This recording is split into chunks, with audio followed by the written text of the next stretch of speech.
This is an Inner Banks Media podcast. Original. Welcome into Pirates in the Pros, where we take a look at what your favorite Pirates are doing beyond their time in the purple and gold. Pirates in the Pros with Philip Pilkington and Dom Kasolki. Welcome into week 3 of Pirates in the Pros. Philip Pilkington here alongside Dom Kasolki on this Tuesday morning. How's it going, Dom? It's a great day. It's a great day to be alive. I'm ready to talk some mostly baseball, but hear a little bit about what else is going on. And we just had a quick interview with, well, not an interview, but questionnaire about some things that we had no idea about, and you guys will see that at some point on our social media. We did not do a great job.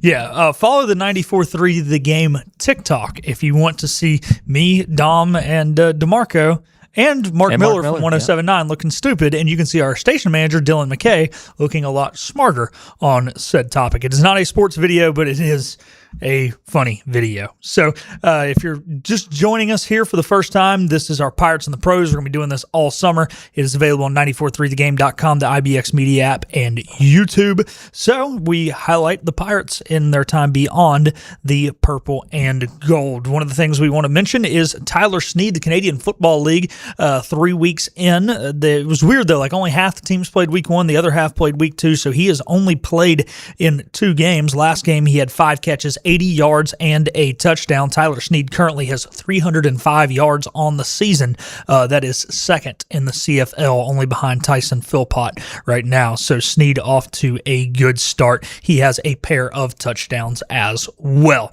We are going to go into a couple major league things, and then we'll trickle back to the minors today. And we're going to start with Carson Whisenhunt, Dom, who got his first start of the 2026 campaign last week through 5 in the majors. That is, he's been pitching in AAA Sacramento for all year. 5 innings pitched, 2 earned runs, 6 hits, a pair of Ks, and a pair of walks. Yeah, he had a little bit of trouble on the bases throughout the game, but he got himself 5 scoreless innings, and it's not easy to do when the first 2 innings you let the leadoff man reach a leadoff walk and a leadoff hit in the first and the second inning. And you know how important it is if you watch baseball and as a pitcher to get out of that first inning scoreless. He did a great job. He left runners stranded on second and third in both of the first 2 innings, which then helped him get in the groove. He got through the first 5 scoreless.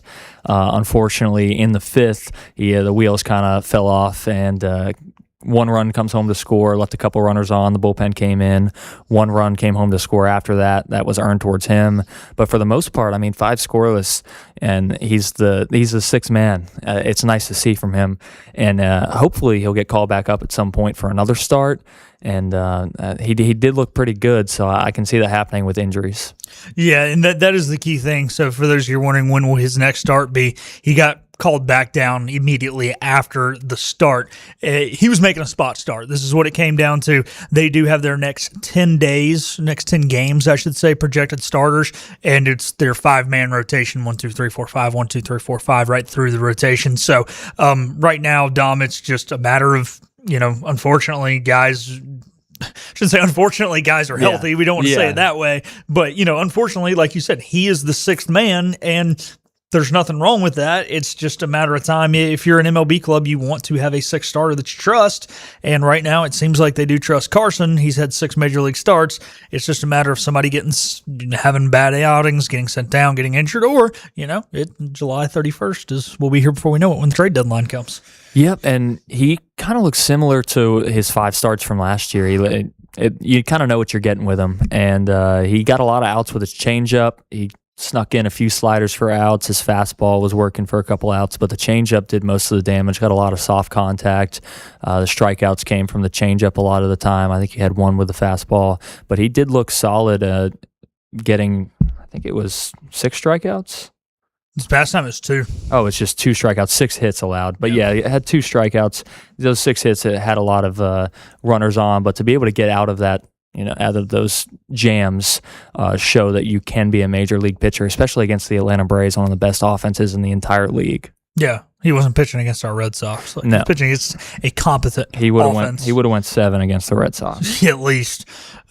Scooter's Atlanta Braves can actually hit the baseball. So, I think right now, Dom, if you're Carson, it's just a matter of beating on your craft and keeping your head up. I mean, really, at the end of the day, right now, I mean, as long as you continue to pitch, you should be fine. And I think he will be.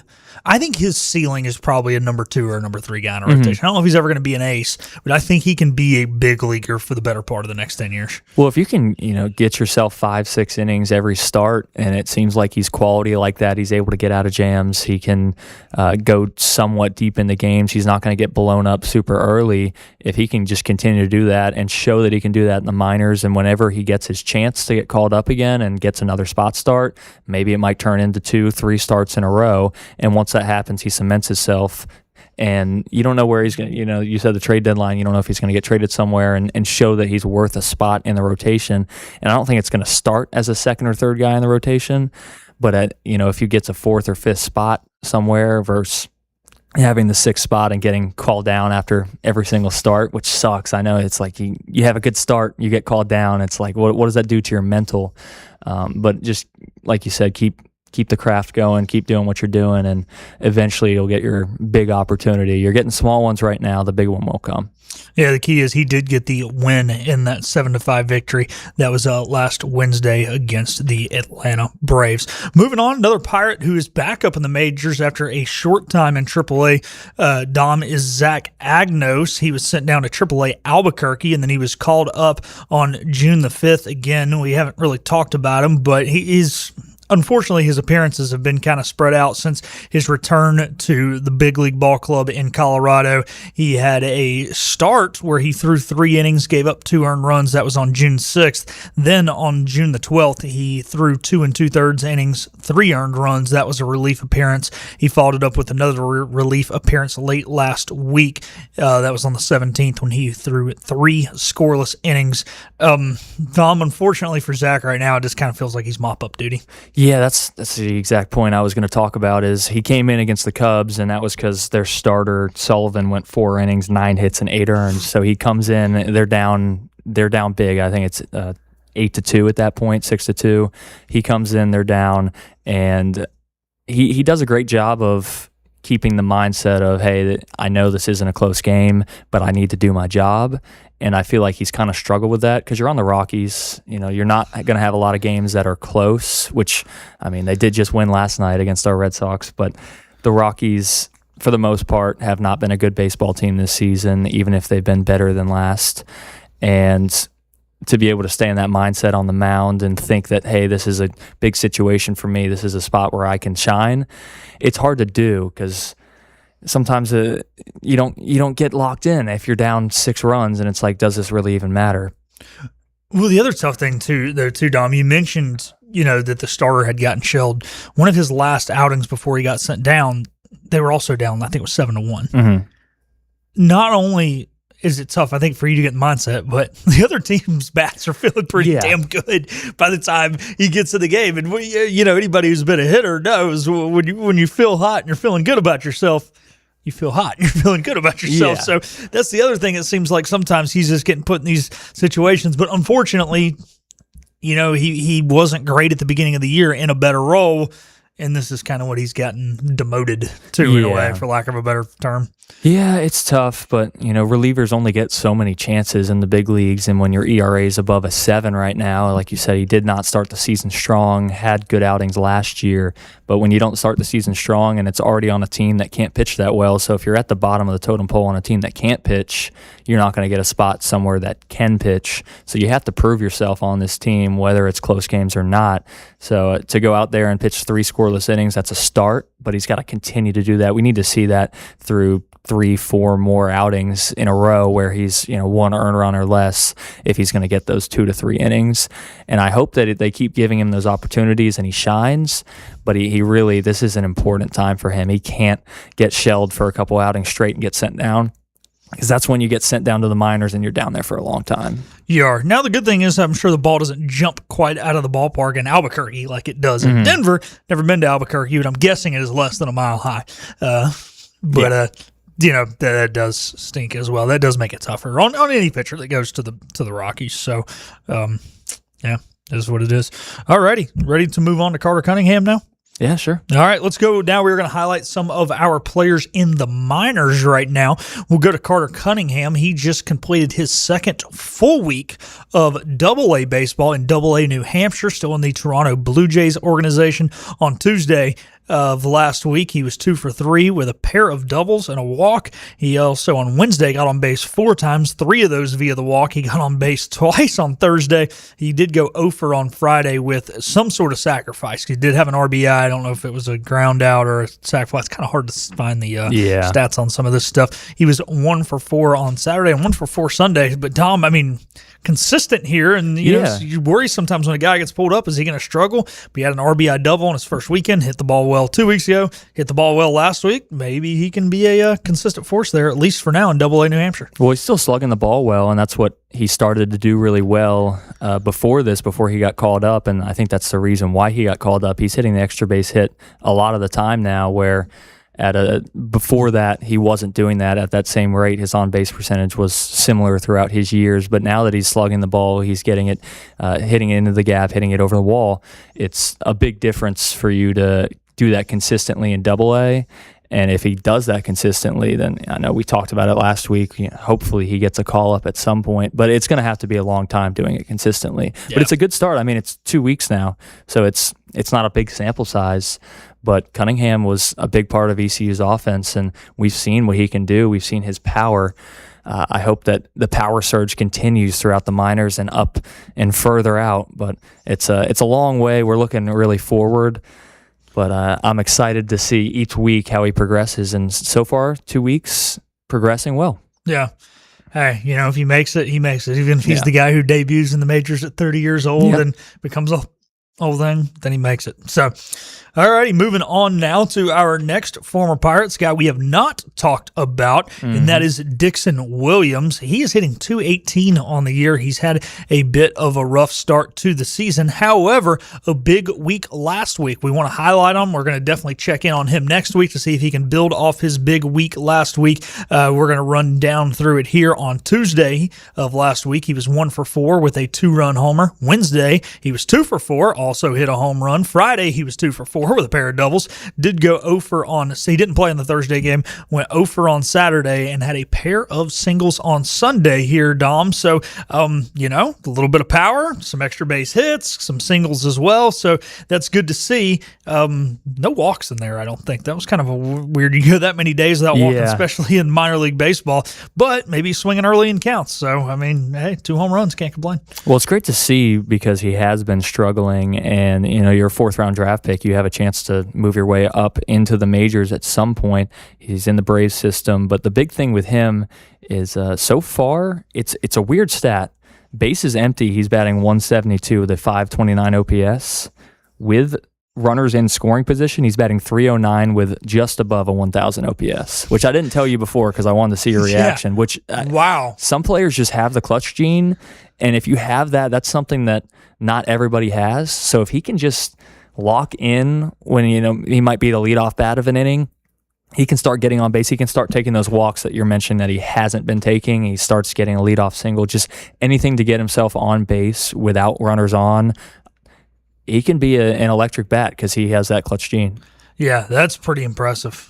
And we know he's got a solid glove, too, so that's the other thing. He's not going to be a defensive liability out there. Of course, plenty of guys can play defense, got to hit your way to get it moved up. But, wow, that's impressive. And, hey, worst-case scenario, he can be the best darn pinch hitter that the organization has ever seen. Who knows? If you put him in big spots. So. Get him up there. Yeah. But, yeah, it's good to see as we haven't talked about him at all, and I haven't looked into him very much because he hasn't really been performing well. But with him now starting to ramp it up, it's good to see. And, I mean, that's crazy. I know I don't want to just be a stats guy and just read off stats the entire time, but runners on first and third, 1,800 OPS. Wow. So I just putting it into perspective versus a runner on first base, 638 OPS. Okay. It's just weird. Whenever he has runners in scoring position, he's ready to go. It's go time. He's locking in. I wonder if it'd be interesting to see, some of these where he's maybe trying to hit a sack fly. A lot of times there's guys on third less than 2 outs, and he's trying to lift the ball for a sack fly, and maybe it's just carrying out. I don't know. The thing was we can't go back and watch all the stats because he's in what is he, high A or is he in low A? I think he's high A. I know I should have had this. I apologize. Yeah, it's high A. Okay. Rome Emperors. That's Atlanta's high A, right? Yep. Yeah. Atlanta Braves. That's in Georgia too. It's cool for them, like Gwinnett, Atlanta, Rome. They're all kind of right there together, which I know that's high triple. I don't know where their AA team is, probably somewhere up north. Yeah. A lot of the AA teams are up north, but still just nice to have some teams close to home there for people to watch. All righty. Now the next guy we're going to hit on, well, I don't know what his name is. It was Luke Nowak when he was here, but when you Google Luke Nowak, there is a picture of Luke Nowak, and his name now is Luke Pelzer. So if anybody knows why it is Luke Pelzer, let us know. I texted Steven Igo, and he didn't even know. Yep. So Steven doesn't know. How would we know? He knows. Yeah, he knows all. Yeah, so he is in the Kansas City organization, high A, and so far in the 2026 season, he is batting .340 with a OPS of 912. He has 14 doubles, 6 triples, and a pair of home runs on the season with an on-base percentage over 400. Dom, I did not see this coming out of Luke Nowak. No, I don't know who would see it coming because, I mean, he was a defensive great guy for the ECU outfield, and he would get on base, he would steal a base, he would put you down a sack bunt, he would get on base with a bunt. So he would be the guy, gritty guy, get you great attributes for your team, but he's not a guy that I expect to have over a 900 OPS in high A because for ECU, he had a 693 OPS and a 768.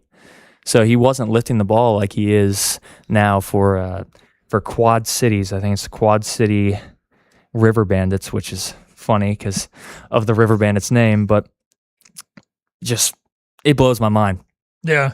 And, if those don't remember, Luke did leave his final year of college. He went to Illinois, Chicago. He was then a 17th round pick, 518 overall by the Kansas City Royals, as we mentioned, in high A for Kansas City. So we'll keep an eye on Luke Nowak or Luke Pelzer. Maybe you become a better hitter when you change your last name.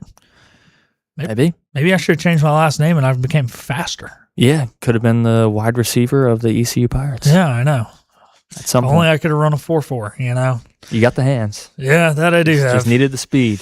Unfortunately. Not everybody has every attribute. It's tough. It's tough to make it. It is. All righty. Well, that was fun. Yeah, it's good to see how everyone's doing, and I hope everyone's enjoying. Just the third week now, so getting into new players every week. We haven't talked about Dixon or Pelzer/Nowak yet. Yeah, so. I know. We're going to try our best to highlight different players. I did find out last night talking to a friend, Carter Spivey is done for the year. He was actually pitching decent, and I was like, why did they all of a sudden not have him? Couldn't find any articles on him. I don't remember where he is. We'll have to look at it, but he is down for the year, so not good news for Carter Spivey. So that is a little bit of an update there. That will do it for our show. Thanks, Tom. It was fun. Thank you. All right, everybody. Tune in next week for more Pirates and the Pros. Have a good week, everybody.